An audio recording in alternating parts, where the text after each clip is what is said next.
The session will be moderated by Dr. Jitendra K, Director FORE School of Management, and our panelists are Mr. RAJIV SAHDEV, Group CHRO JBM Group, Mr. Bhargava, Chief People Officer PNB Housing, and Ms. Sunieta Ojha, Managing Partner TRS Law Offices. A very good afternoon to you all. We are starting our last session of the day. Last sessions are typically full of exhaustion and tiredness, and a whole lot of gyan has already been exchanged. So we have a slightly different task. Therefore, we'll be on full alert to ensure that you have a fruitful and learning time. And this session is titled Managing Performance and Rewards in Changing Times, Opportunities and Challenges. And we have with us three very learned speakers in Mr. RAJIV SAHDEV, who is on my immediate left. He is a Group CHRO of JBM Group. He has done Masters from a prestigious Institute of Social Sciences in Agra and has about 33 years of rich experience in electronics, solar, auto component, fertilizers, IT hardware, steel, textile, and now auto component, and bus division and environment management. He has been successfully leading HR employee relations, mergers and acquisitions, and also setting up large greenfield projects with large corporates like Birlas, Thapars, Mozebeer, and now JBM Group. JBM is a global conglomerate majorly into auto component and now has other businesses and OEM divisions in buses, including electric bus, solar division, environment management, railways, and electric vehicle charging, and some other 40 plants across India. He has responsibility and core competencies in organizational development, talent development, leadership pipeline, strategic business partnership, employee engagement, and employee relations. Let's welcome him with a round of applause, please.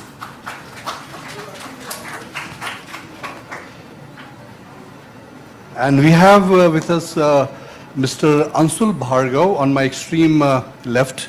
He is the Chief People Officer, PNB Housing. I take that as Punjab National Bank Housing.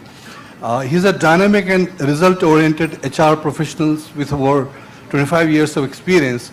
He has excellent understanding and domain expertise in variety of spheres relating to human capital.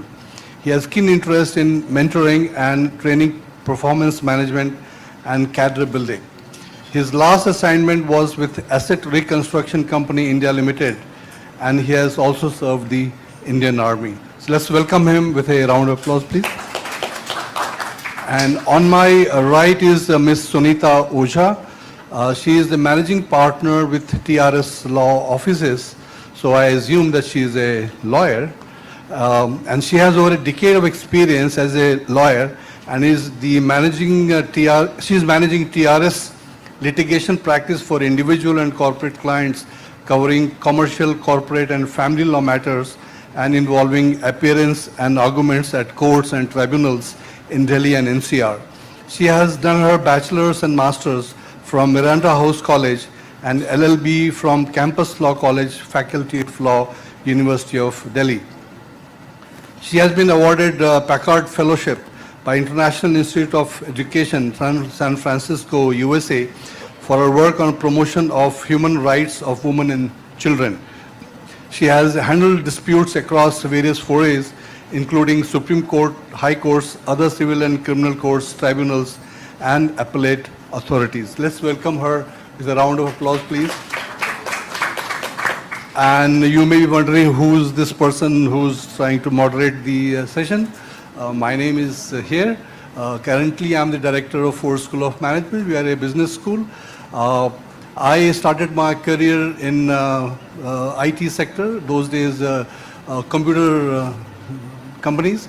I worked with Wipro Infotech Limited way back in 1983 till 87, and then I shifted to academics. And from corporate to academics, and when I did my PhD, came back to IIM Lucknow. I was a professor of marketing at IIM Lucknow. Then I'm also the founder dean of the Noida campus of IIM Lucknow, the first dean of the Noida campus. IIM Lucknow is the first IIM to have a second campus.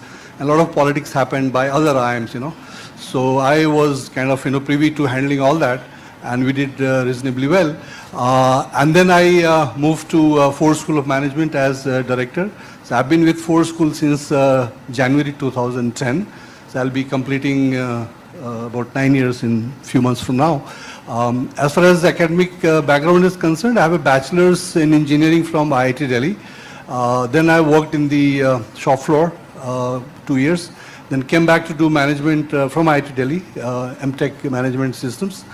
Then in corporate, then shifted to academics. I liked the academics, so I had to do a PhD. So I got funding and scholarship from University of Toronto, Canada. So went there to do my PhD. I came back almost immediately. No desire to stay back for some weird reason. I just want to be here. And then with IIM Lucknow and currently FORE School. That's my background. I'll be moderating this afternoon's session. We have 1 hour at our disposal, and I've already taken about 10 minutes time. So, and we started about 5 minutes late, so we've taken about 6-7 minutes time. The theme is, as I said earlier, what is that? Managing performance and rewards in changing times, opportunities and challenges. So when we talk of, changing times, so, and the changing times has been a kind of a hallmark topic in academics. Things are changing very fast, and recruiters come in with a different way of, requirements for students. So we have to be up to speed, and we have to adapt to the requirements of the corporates. Otherwise, the students will not get jobs. So we always keep defining what is meant by changing times. And in the context of corporates in HR perspective, when you're looking at changing times, you have to look at the way the industries have changed. And we are all very familiar with the way industries have changed, particularly because of the technology which is coming in. Now anything and everything is being done through technology. And if you look at the data, the top, or so to speak, the Fortune 500 companies, how many of them were of service nature type, say about 20 years back, and how many of them are service-oriented type now? This is a radical change. Top 4 or top 5 companies are all IT companies. So this is how things have changed. So the way they operate, the way they recruit, and the way they groom their employees have radically changed. So we need to understand how these changes are happening, and how do we look at the assessment, because in HR, essentially when you look at employee performance, you need to understand how do you assess the performance. And on top of it, the way the, what we call the new gen population, the new generation people who are coming in, a lot of people use them as millennial kids. The millennial kids are also into 3 categories. The categories who are 35 plus minus age group, category who is about 20 years plus minus age group, and the category which is below that. So these new generations have a different worldview. The way they look at things is very different. And someone, in a very subtle way classified it the way the new generation is looking at. This guy was telling me that, look, I have never spoken to my dad eye to eye. Okay, I never dare talk to him eye to eye. He is in 50s, this guy. And he says, my son, he not only looks into my eyes, he argues with me, and sometimes he puts his hand across my shoulder. And he says, Dad, let's do this. So that's the way the society has changed, and we need to understand this. And we need to understand this from the corporate perspective. When we were in corporate, we always had this annual performance review, end of the year. And since I was in sales, so we had this annual targets, and there are these quarterly reviews. The first quarterly review is kind of cakewalk, no issues. Second quarterly review, which is half yearly, you are under pressure. And third quarterly review, we used to say these guys, the bosses are going to take your pants off, because we are nervous. Because you not only have to tell the performance achieved so far, but also need to project that you would be able to reach the target by the end of the year. So any under projection, you are hacked there and then.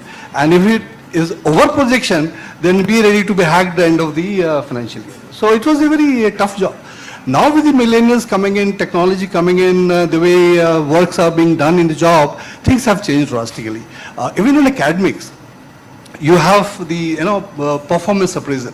Now when you're looking at the production, we had the previous session on IR, when you look at material production, maybe you can relatively easily assess the output, how much has been the production, how much of water bottles have been packed, or how many cars have been manufactured, and you link it up to every individual's contribution and assess the performance, right? Now come to academics. Now in academics, if the output is intellectual in nature, how do you assess the performance? And you talk to any professor, a scientist, what's your output in 1 year? This guy will go blank. So come on, I don't give you any output in 1 year. You keep paying me for 10 years and then I'll show you my output. And if you're lucky, I'll give you some useful thing. Otherwise, that's how it is. So almost same thing is happening in the corporate. People are working on project basis, the IT firms, everything on a project basis. The employees, new gen employees, they work on project. My son, who is working in the IT sector, he has an office in Gurgaon and an office in Noida. So he decides where to go. He gets bored going to Noida office, he decides to drive and go to Gurgaon office. And some days he says, I don't feel like going to the office, I'll log in from my home. And so he logs in from the home and he spends time sitting at home and doing work. Sometimes late night he closes the door and he says, I'm in a conference call, so please don't knock on my door, because the knock would go on the microphone. That's the work style has changed. So how is the performance going to be assessed? So I was doing some internal discussion with the HR professor, how have things changed. It is in the current times, we are not talking of what is called a annual assessment kind of thing. Because in an annual assessment, you look at what all this guy has done in 1 year and you give a feedback. Look, you didn't do this, you did that wrong, there's a kind of a feedback. And there's no way to correct yourself. If this guy has been not doing well for 1 year, you're on way to be rooted out of the competition. You're finished. By the time you understand, you're finished. The competition is like this. So no more feedback approach or no more annual appraisal kind of system would work in the current time.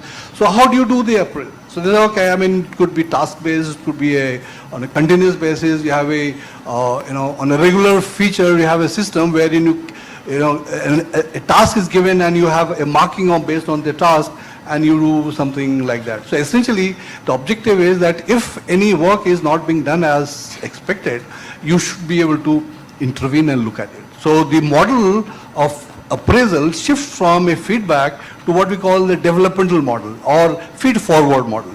I would know that you are not up to my expectation, so I should be able to assess, much earlier, and then help you, improve and do things. That's how broadly the world is changing, and corporates are changing in a major way.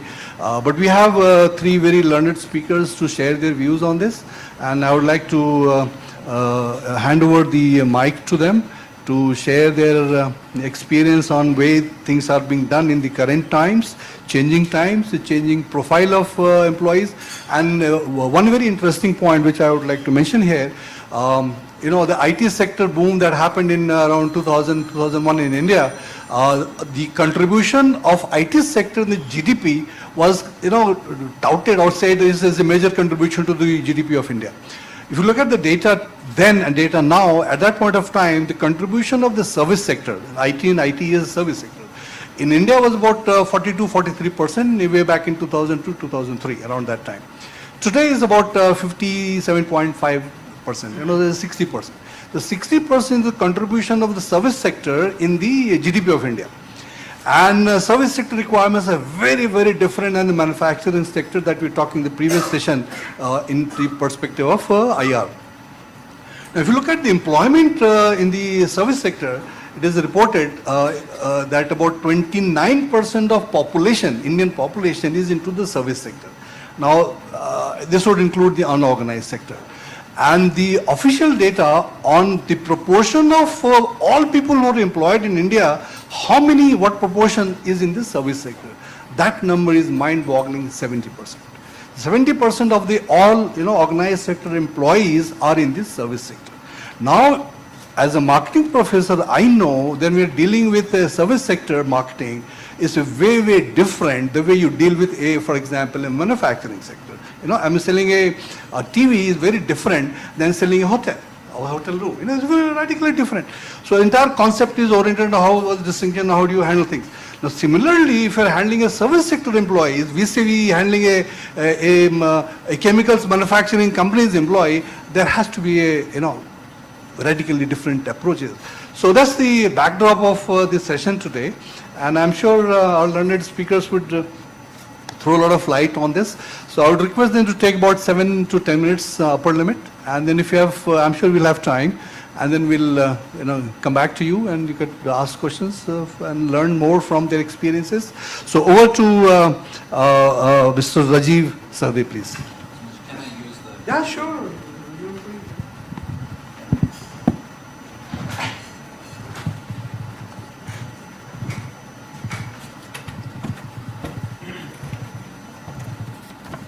Good afternoon, friends. I thought let me see my audience and you can also see me from behind the podium. So any which way.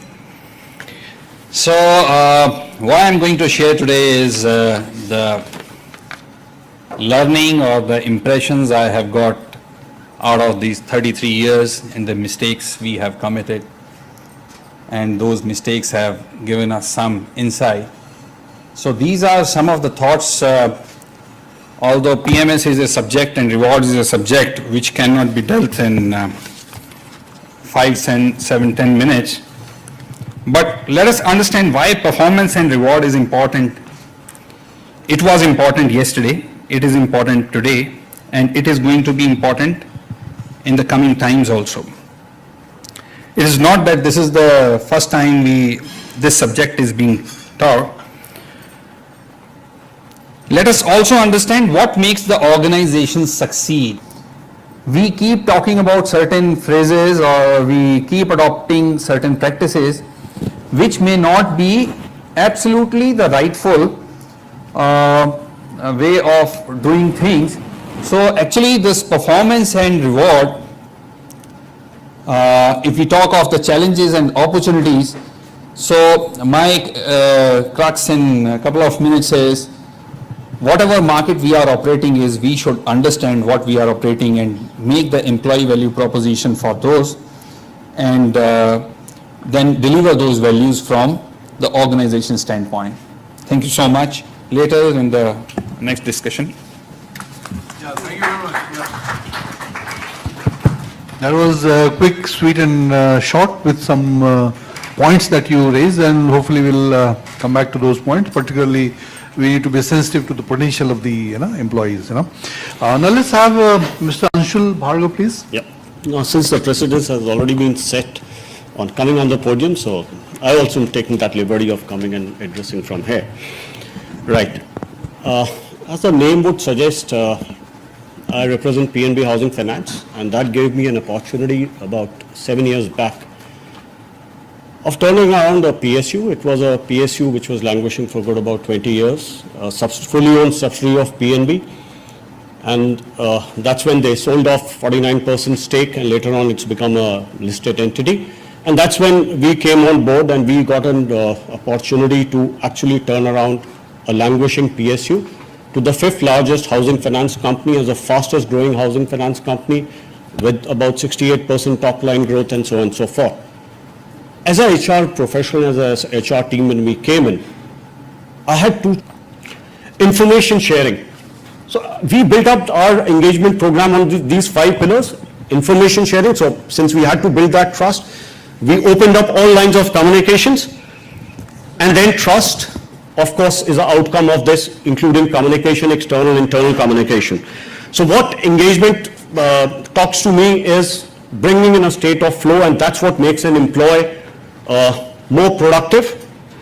So a state of experience when we are totally involved in what we are doing. So if I am able to bring about as a HR professional doing small basic things, I think I have arrived and I'll be able to deliver higher productivities with the current task force.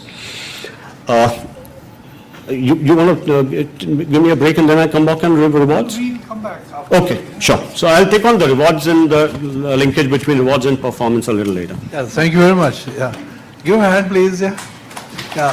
Thank you very much. Two important things that he mentioned, which really got me hooked on, One is the environment. The work environment is very crucial, and we are all very familiar with this. Indians in India have a certain level of performance, and the Indians in the US have a different level of performance. The only difference is the environment. The work environment is very different in the US as compared to in India, and then it's visible. The other that he talked of was the employee engagement, and he talked of in terms of the way things are changing in the world, and we all are aware that since the coming in of Homo sapiens on Earth, the world has been changing faster by the day, and especially after the industrial revolution, when a lot of companies came in, manufacturing started happening, competition started setting in, the changes have been at ever faster pace. So organizations learn how to adapt to the new changes. Now traditionally, an organization would learn and change itself by the change it notices in the sector, the industrial practices. The changes happening in the industry, or let's also do this. That's how you would change. So this change in an organization, let's call this organization lethargic organization. This guy doesn't change on its own, but changes by observing how changes are happening in the industry. This organization will also survive in the market economy. Go back to 50s and 60s and 70s. And then things started happening at a faster pace. So now we are saying that organizations would falter if they don't change, and once they falter, then they change. So you take a misstep, which is faltering, and then you realize and you change, and then you kind of keep stumbling and falling and walking and running. That's how things have been happening maybe in the 90s and first decade of 2000. Now today, if you falter and change, probably you'll be finished, because the competition will not give you time to rise up.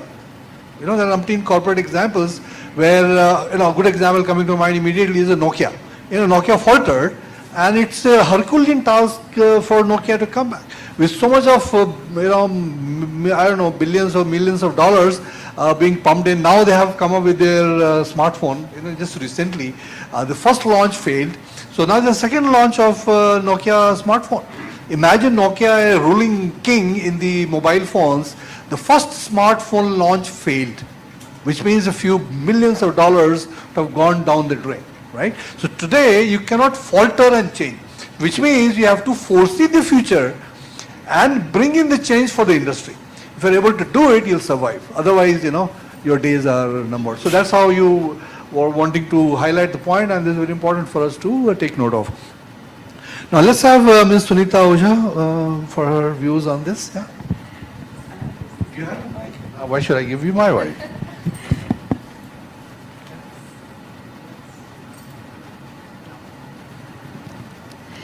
A very good evening to all of you. So HR and law is quite interrelated. Yes, we are often remembered when there is a conflict, or rather to prevent a conflict.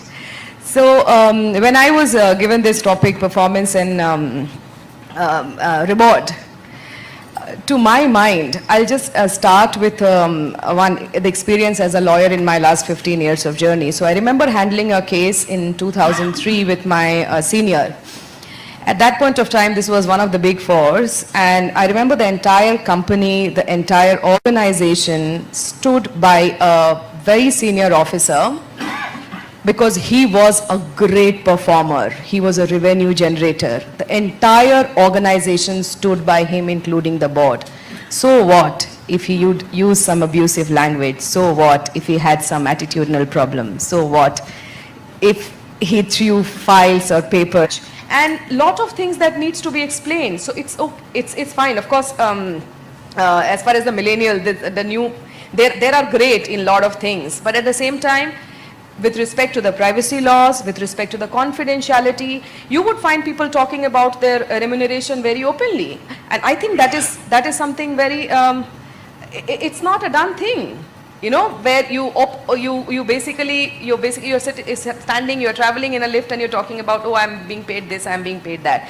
So how do you bring that into your own system of assessment? That, for example, if 5 people went for that party and one person ended up posting that kind of a message, So there are 4 other people who have still behaved well, right? So they should be rewarded. Time.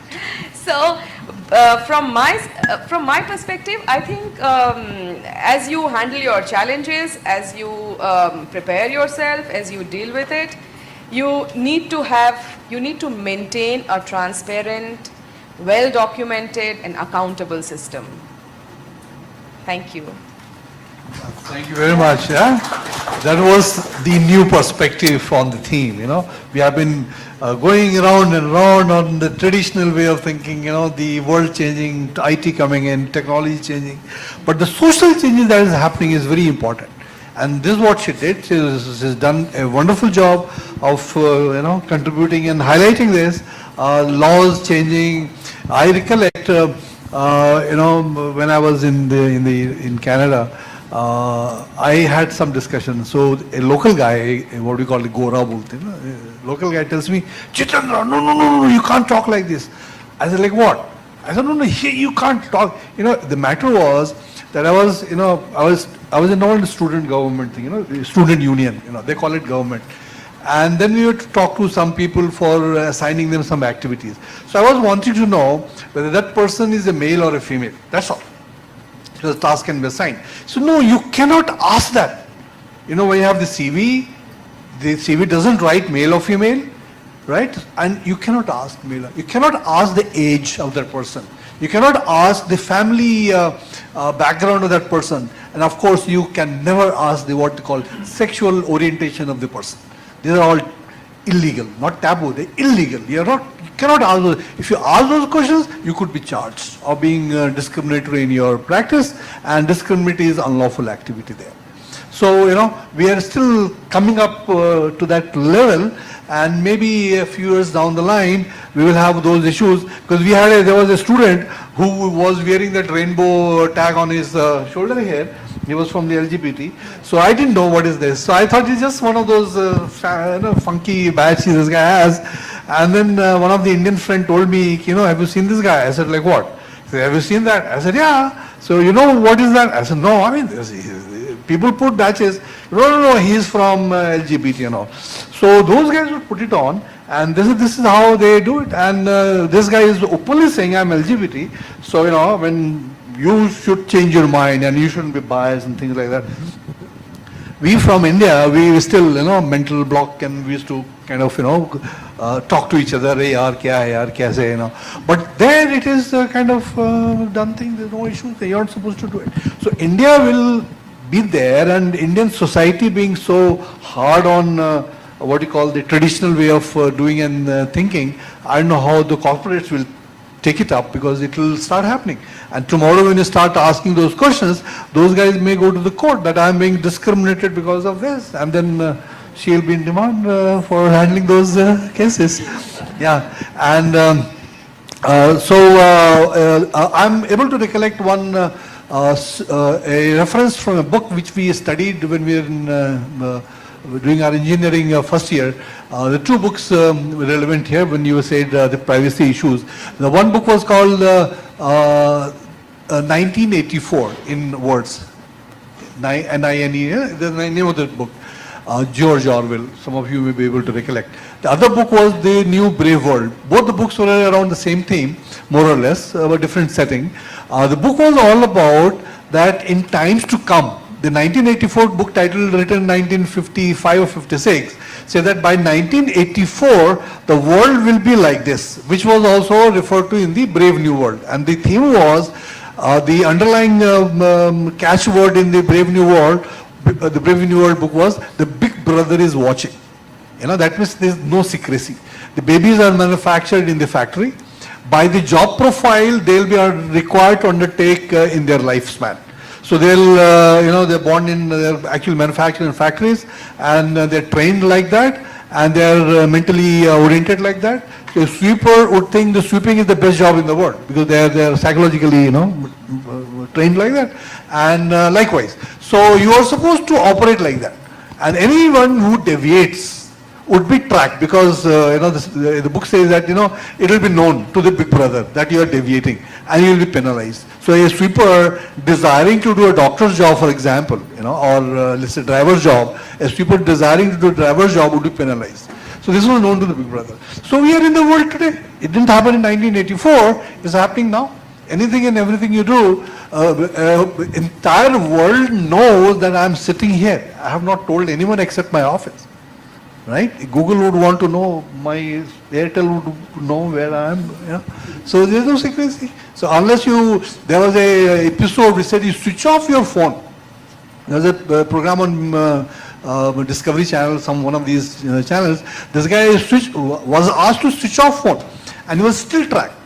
He says these phones, if you switch off, I don't know how they do it. I mean, he was in the airplane mode, not physically switched off, and he's still being tracked. So he says, I don't know what all software is in secret. So therefore, you do not do anything which you would like to do secretly. So do anything which you like to do publicly. So you are safe. There was the buzzword. So we have had these speakers, and we are 6 minutes after 4 o'clock. We started 5 minutes late, so we are almost on the time. Since we are the last session, we can still take few minutes more. If anyone has any question, please don't ask any comments. I know it's the end of the day. Everybody is kind of, thinking of going back home. But if you have any questions to ask, anyone? No one is asking this question. Then it's the job of the moderator to ask a question to the audience. I wish to leave a question with them, if you allow it. Yeah, sure. But before that, let me try. Still no questions? Then I would like to ask a question to the panel. Is that okay? Yeah? See, the question is, when you do this performance assessment, typically the performance assessments have been on rating type or ranking type, the best guy, best employee, like that, or rating, give them a point out of 100 marks and things like that. Of late, after the mathematicians came up with that normal distribution curve, the HR fraternity took up that curve in the last about decade or so. They started talking of bell curve based ranking assessment of people. So there's always tail end. So the top tail end and the back tail end.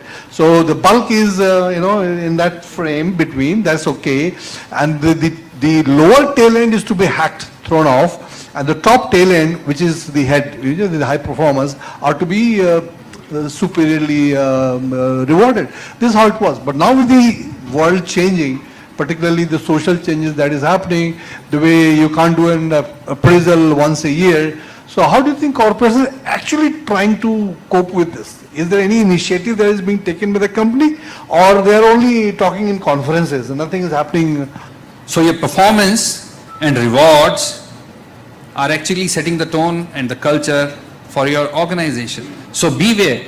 So this is not a very, very small managing performance or rewards is not a small subject. Actually, you are setting the context and the path for the organization. So are we doing the right things as a management, as an organization? Are we an attractive destination for the? So that is the context. Whatever answer suits, if the bell curve suits, bell curve is fine. If the performance potential suits, and not only the performance potential, what do you do after doing the potential and performance? That matters. There is a saying in Hindi, "Heere ki parakh johari janta hai." To understand the potential, you also need a evaluator who is capable of understanding the potential. One quick example: when we were students, we had a batchmate. It's a 5-year engineering program, and this guy had become Mr. IIT, which is a bodybuilder across all IITs, for the 6th year.